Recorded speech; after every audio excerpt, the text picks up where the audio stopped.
నమస్తే అన్న. చెప్పండి. మీ పేరు? వెంకట్. ఇప్పుడు GHM ఎన్నికలు జరగబోతుంది, ఎవరు గెలుస్తారంటారు? ఏ పార్టీకి ఎక్కువ మద్దతు ఉందంటారు? బీజేపీ ఉంటుందండి. బీజేపీ. ఎందుకన్నా బీజేపీకి ఎందుకు ఉంటుంది అంటారు? టీఆర్ఎస్ ఏం చేస్తుంది చెప్పండి. ఏం చేయట్లేదు. లాక్డౌన్లో 1500 అన్నారు, 1500 వేలే. ఇప్పుడు 10,000 అంటున్నారు, కానీ ఎవరికి వస్తున్నాయి కానీ 10,000? మీసేవ అంటున్నారు, మన ఇంటికని చెప్పారు, ఇంటి దగ్గర వీలే.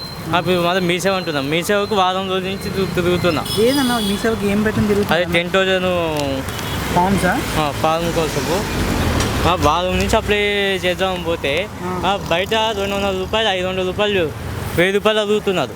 ఏంటి లోపల అప్లై చేయడానికా? మళ్ళీ లంచం దానికి మళ్ళీ లంచము అవి ఇస్తేనే లోపలికి ఎలా చేసి. మీసేవ కాదు, బయట ఆన్లైన్ సర్వీసెస్ నడుస్తున్నాయి. అక్కడ 1000 రూపాయలు ఇస్తే చెప్పారు, నేను ఇప్పిస్తా 10,000 అంటున్నారు. అసలు ఈ అప్లై చేసిన వాళ్ళకి 10,000 వస్తున్నాయా? అట్లా ఏం పదు, అది ఆ దేవునికి తెలియాలా, ఆ పార్టీ వాళ్ళకి తెలియాలి. అప్లై చేసినందుకు మళ్ళీ 1000 రూపాయలు లాస్. అవన్నీ లాసులు. మరి మీ సేవలు చేస్తున్నారు, కానీ లైన్ దగ్గర 20 కిలోమీటర్ల దాకా లైన్ నడుస్తున్నాయి. అంటే ముందులో మీ సేవలో కాకుండా బై హ్యాండ్ నాయకులు వచ్చి ఇచ్చేవారు కదా, అది ఇస్తే బాగుందంటారా? అక్కడ ఇస్తే బాగుంటుంది. ఎవరు ఇస్తున్నారు? అది కూడా వాళ్ళ నాయకులకి ఇస్తున్నారంట. అదే వాళ్ళు తీసుకుంటారు, వాళ్ళు లోపల పెట్టుకుంటున్నారండి. ప్రజలకు ఎవరికి రావట్లేదు. ప్రజలు ఎవరికి వస్తున్నారు? మా ఏరియాలో ఒక్కరికి వచ్చింటే చెప్పండి. ఒక్కరికి కూడా రాలేదు. ఎవరు కాదా? మాకు ఇల్లు మునిగిపోయి అంటారా లేవంటారా? మునుగున్నాయండి. వర్షాల వరకు ఎంత ఇబ్బంది పడుతున్నారో ప్రజలకి తెలుసు, అందరికీ తెలుసు. అంటే ఇప్పుడు ఈ లెటర్లో పట్టుకెళ్తున్నారు కదా, దీనికి ఏమైనా ప్రూఫ్ అడుగుతున్నారా? అంటే మీ ఇల్లు మునిగిపోయినా అవేం అడగట్లే. అప్లై చేసుకుంటే అప్లై చేసుకొని కొంత ఇచ్చేవాళ్ళు తీసుకుంటున్నారు, పోతున్నారు. అంటే కొంతమంది మాట్లాడుతున్నారు ఇది ఎలక్షన్ కోసమే ఇస్తున్నారు తప్ప. అదే కరెక్ట్ అండి.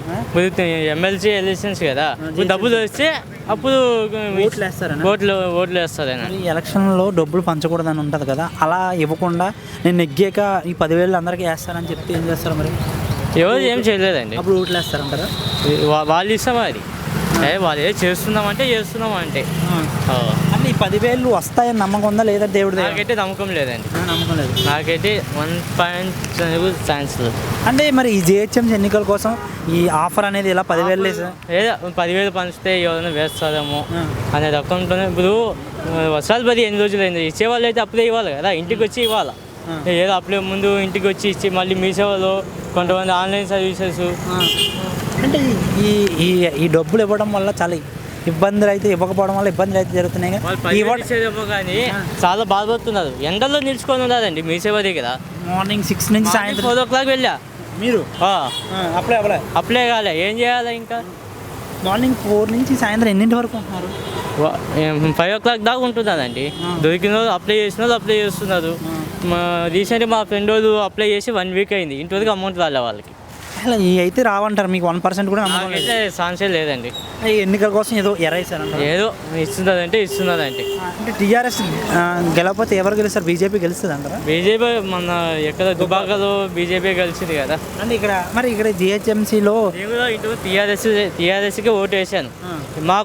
మాది యాక్చువల్లీ ఏపీ దేశంగా ఎలక్షన్ అప్పుడు రేషన్ కార్డు ఇప్పిస్తాను, ఇంట్లో మాకు రేషన్ కార్డు ఇప్పలే. మా ఏరియా ఓటు ఇక్కడికి మార్చుకున్నారు. ఓటు ఇక్కడ మేము వచ్చి 10 years 15 years అవుతుంది, ఇంట్లో మాకు రేషన్ కార్డు లేదండి. అక్కడ పోయింది, ఇక్కడ పోయింది. ఇక్కడ అప్లై చేస్తే ఏపీలో ఉంది, ఏపీలో క్యాన్సిల్ చేసుకోండి అన్నారు. ఏపీలో క్యాన్సిల్ చేసుకొని వచ్చి ఇక్కడ అప్పుడు ఏదో ఎలక్షన్లు ఉన్నాయి, 5 నెలలు ఇచ్చినారు. 5 నెలల తర్వాత మీకు రేషన్ కార్డు లేదు అన్నారు. తీసేశారు. అంటే కేవలం ఓట్ల కోసం, ఓట్లు పెరగడం కోసం ఇలా చేశారంటారా? అంటే అంటే బీజేపీ ఒకవేళ గెలిస్తే, బీజేపీ గెలుస్తుందని అనేది కానీ ఇక్కడ టీఆర్ఎస్కి ఎంఐఎం ముస్లింలు కూడా సపోర్ట్ ఉంది. ఎంఐఎం ఆ రెండు మెజ్ అయితే మేయర్ అయ్యే ఛాన్స్ టీఆర్ఎస్కి ఉందా? టీఆర్ఎస్కి ఉంటుంది. న్యాయంగా పోతే ఇప్పుడు 10,000 అన్నారు, 10,000 ఇవ్వచ్చు కదా. రేషన్ మాకు ఇంటికి రేషన్ కార్డు లేదండి. ఏమీ లేదు. టీఆర్ఎస్ అట్టుంది. ఫైనల్గా అయితే మీకైతే నచ్చట్లేదు, అయితే బీజేపీ వచ్చే అవకాశాలు ఉన్నాయి పక్క. అంటే వేరే పార్టీకి ఏమీ లేవంటారు? కాంగ్రెస్కి కానీ వీటికి కానీ ఇప్పుడు ప్రజెంట్ ఉంటే టీఆర్ఎస్ లేకుంటే బీజేపీ, వేరే ఏం లేదు. థ్యాంక్ యూ అన్న. Thank you.